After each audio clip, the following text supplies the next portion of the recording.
In this video, we are going to go over some quadratic word problem. This one is meant to not be probably factorable, so we're going to have to use quadratic formula somehow, some way along the way. And two out of the three involve one of these two equations. And these two equations, just a real quick kind of, let's talk about what they are, is they are vertical motion equations. It's basically if an object is thrown straight up in the air and it comes straight back down, these equations kind of handle the math on it. And so the idea is this h of t represents a height at a specific time, and then the t represents time in seconds. So if you wanted to know the height at 4 seconds on some sort of a situation, you could just plug in 4 in for your t, and it would tell you exactly the height at 4 seconds. So the reason that there's two of them also is because some of the problems potentially might be in feet per second and some of them might be in meters per second. So if you have meters, these two first numbers are always representing gravity, but gravity is pulling down at the same rate. However, meters is a different measurement than feet. So that negative 16 relates to feet, gravity, and the negative 4.9 refers to gravity in meters. So you have height at a specific time. T is your time in seconds. This v naught, v with a little subscript of 0, represents an initial velocity on both of them. This one would be in feet per second. This one would be in meters per second. And then initial height is our last piece. So h naught represents your initial height. So first main thing is, as we go through these problems, we just want to figure out which situation do we have. Do we have things in feet? Do we have things in meters? And then we'll just use the appropriate equation.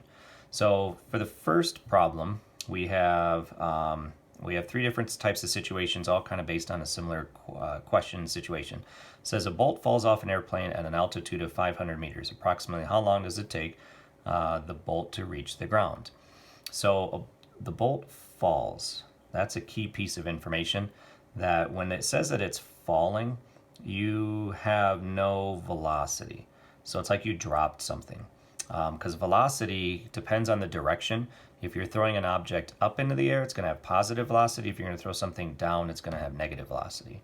So we'll have to make sure that which situation we got going on. But on this one, you're falling, so you have no initial velocity.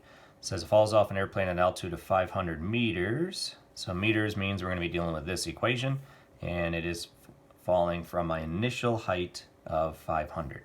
So our initial height is 500. It says how long does it take for the bolt to reach the ground? The ground's actually another piece of information. That is our specific height. So that means our equation, we're going to set it equal to 0. Because you could be setting this equal to 100 meters or 50 meters or the ground, which is 0. What we don't know is the time that it takes for that to happen. So let's start going through this. So h of t equals negative 4.9 t squared plus an initial velocity plus an initial height. So we'll start plugging in our values. And our height that we're looking for is the ground, which is 0. Negative 4.9 is always there because it's gravity, and we're in meters. Our initial velocity is 0, so this whole piece actually is going to go away because 0 times whatever this is going to go away. And then we have an initial height of 500. Okay, so we're trying to solve for t. So I'm going to move this piece over because we don't have this middle piece. I don't have to factor. I don't have to use quadratic formula. I can eventually just square root both sides and get an answer. But I'm going to prep that a little bit by moving this piece over, which makes this a positive 4.9 t squared equaling 500. I'm going to divide by 4.9 to isolate the t squared. And then I don't know what this is, but that turns out to be something, and I'm not going to round it at all yet. I'm just going to store that value in the calculator. And if you have a graphing calculator, it just kind of automatically stores it. And then I'm going to square root that whole thing.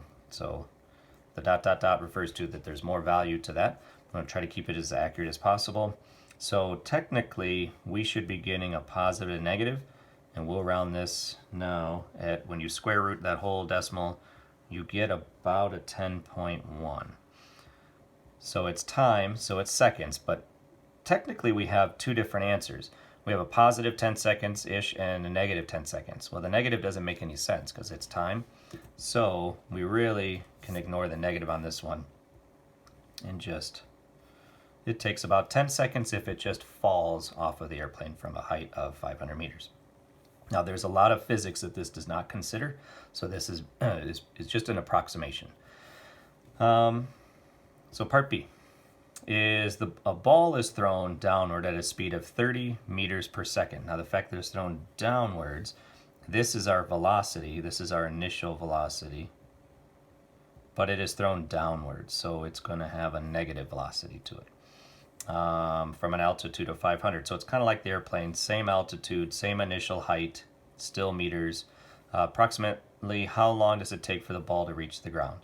So we're hitting the ground again. So we're going to use this exact same equation, but we are looking for the ground. So we have a height of 0 is what we're trying to get in the end. Gravity's gravity. And we have an initial velocity of negative 30. So we'll be putting that in for our velocity, and our initial height is still a height of 500. All right, so I'm not even going to try to factor that thing. I'm just going to jump right into the quadratic formula. And so our formula is negative b, so that's a negative 30. So it's 30 plus or minus the square root of b squared, which is negative 30 squared, minus 4 times a, negative 4.9 times c. So I'll be throwing all that into the calculator and dividing it by 2 times a, which is negative 4.9. So we'll throw that all in the calculator. You're going to get two different answers out of that. And so we're going to get a time of negative 13.6 and 7.5. So this one makes no sense at all. So we're going to cross that off. Again, it's negative time. The 7.5 seconds, actually, if we kind of go back to this is if the object was dropped, it would take about 10 seconds. If it's thrown downward, so it's going to have speed on it, so it should take less time. So that feels okay. So 7.5. And then our last situation is approximately how far will an object fall in 5 seconds if it's thrown downward at an initial velocity of 30. So it's this equation, except the difference is it's h of t equaling negative 4.9 t squared. We have our initial velocity of going down from a height of 500. So they want us to plug in 5 seconds. So that is our t. So we will do h of t. So that's going to be a negative 4.9 times, oops, we're plugging in 5. So h of 5. So we plug in 5 plus 500. And if we plug this all into the calculator, our height at 5 seconds is going to be 227.5 feet. Now that feels like that should be the answer, but that's not how they ask the question. So the question is asked approximately how far will the object be, or how far will an object fall in 5 seconds? So it's at a height of 500, but it hasn't it's at a height of 227.5, but it hasn't fallen 227.5. So to figure out the fallen part, we have to take where we started and subtract out where we are, because that is where we're at. We're at a height of 227.5 feet. So we subtract that out. So this thing has fallen 272.5 feet. So that's a little bit of a tricky one. So you got to make sure you're paying attention to what is it that they're asking. And this was not asking what is the height at 5 seconds. It's what has it fallen in 5 seconds. So that is what is the height at 5 seconds. to subtract it from your original is what it has it fallen in 5 seconds.